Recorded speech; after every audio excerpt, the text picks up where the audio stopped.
We have the bottom bridge. Let's take the top two. Push. Right.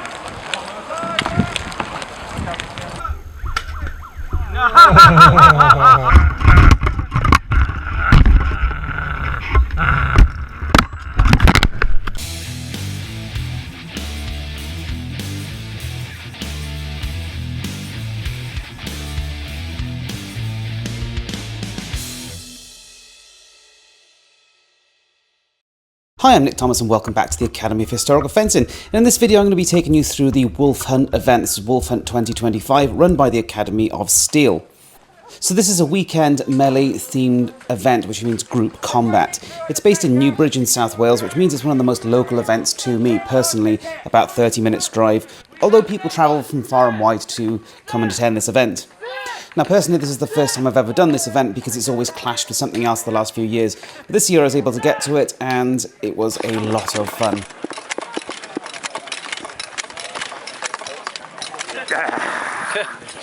Thank you, Ian.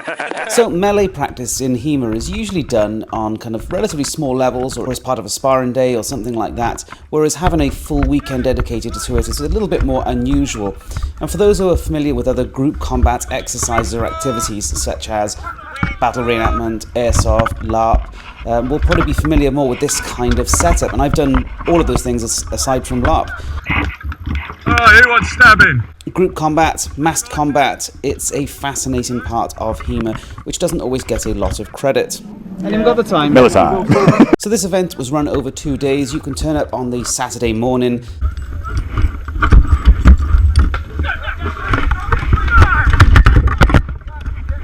The games kick off around 10 or 10:30, and then they run through basically the whole day until about 5 o'clock-ish, and there is a bit of sparring or free time to do whatever you want at the end as well, but really the event across both days is focused on massed combat. Does that make you the French? Now for safety reasons this is all done with synthetic type weapons, so you're talking about like Red Dragon or Black Fencer swords, and also training axes by Chronicide Creations and similar, for example. Now this is done for safety purposes the same way that we do our melees, is that we do our most of our one-on-one combat with steel training swords, but when it comes to group combat we use synthetics. They're just so much safer for this particular type of exercise. Get them! Look forward! He's dropped the banner! Get the banner! Go, go, go, go, go!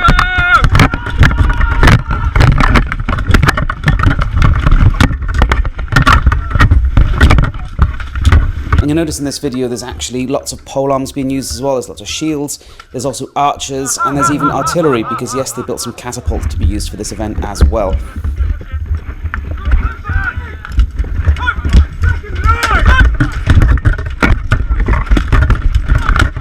And as a result of having missile weapons, it was much stricter on masks being on at all times. Again, a bit like airsoft, for example, where during game time everybody has to have protection on their heads at all times.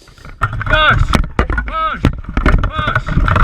The missile weapons added a really good bit of flavour to the event, and of course brings in that element of battlefield combat which really isn't normally seen in HEMA. And suddenly, of course, shields become a lot more useful than they normally would be.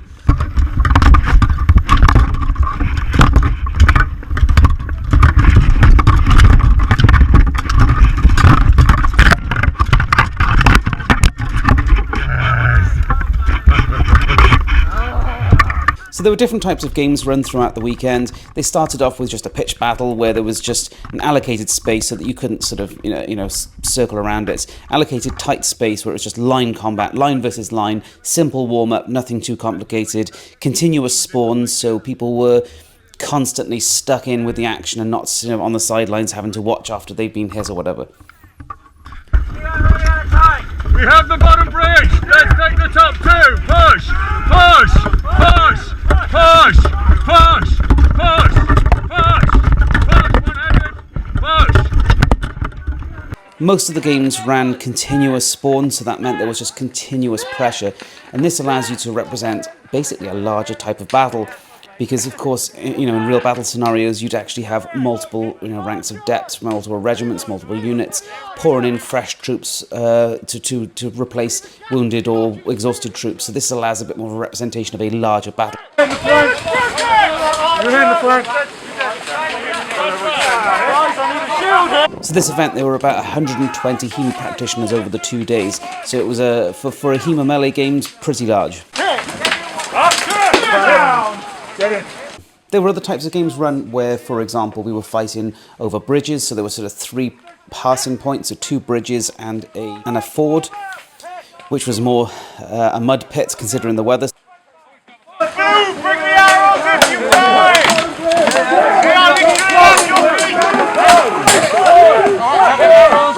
This weekend it was basically heavy rains and storms and hail.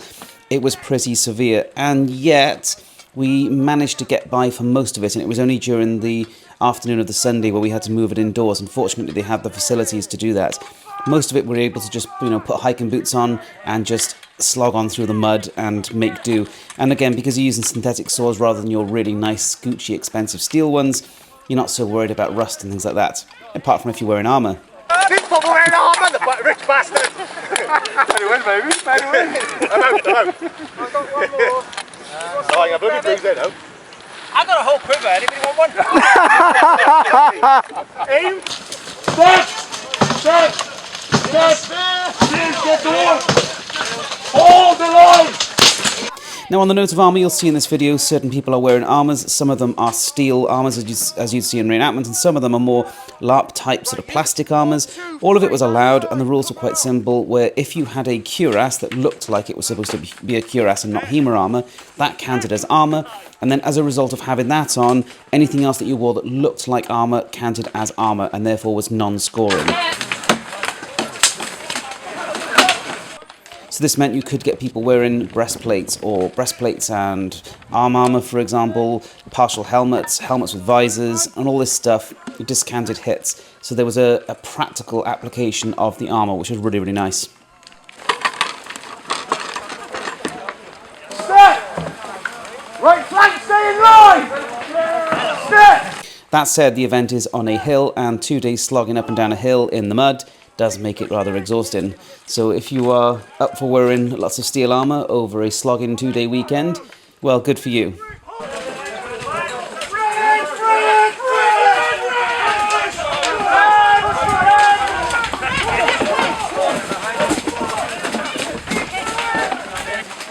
Back.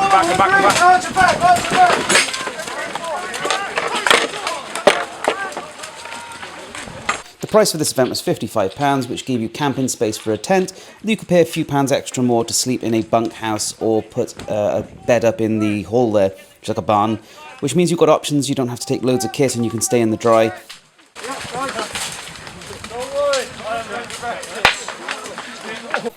I'd say the event price is excellent for what you're getting. On site there were also several HEMA sellers supplying HEMA kit, the kind of sellers that are often at the Academy of Steel events, like Chronicide, for example. So swords, leatherwork, training axes, that kind of thing. And there was also a burger van on site, which means you've actually got hot food available, which is really handy.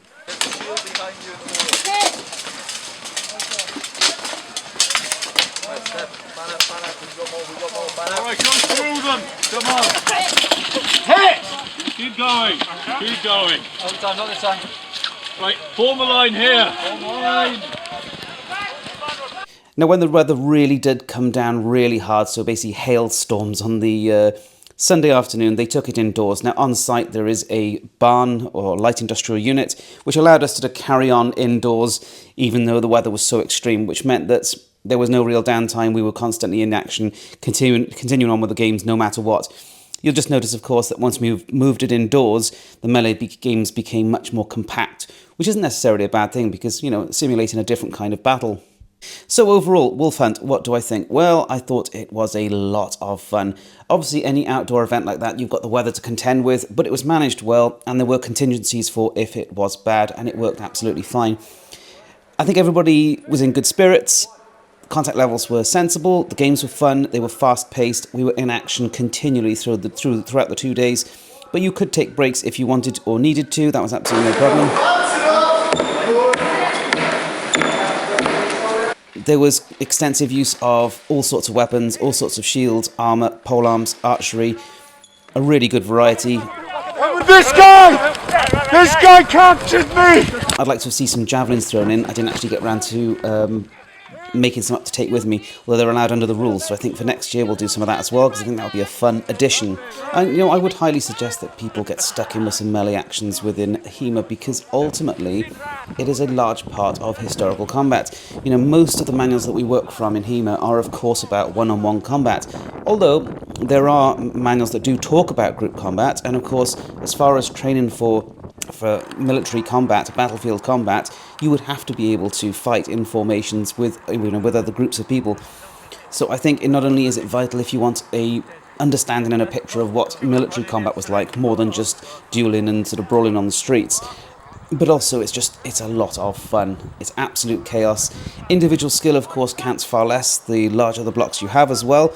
It's so much more about organisation, discipline, working with others. I think it is a lot of fun. We like to do a lot of melee ourselves, although this kind of full 2-day all-out games takes it to a whole nother level.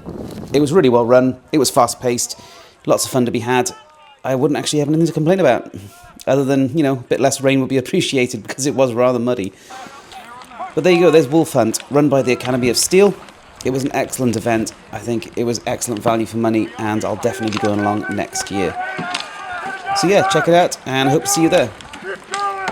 Thanks for watching, I hope you enjoyed the video. Please like and subscribe if you haven't already.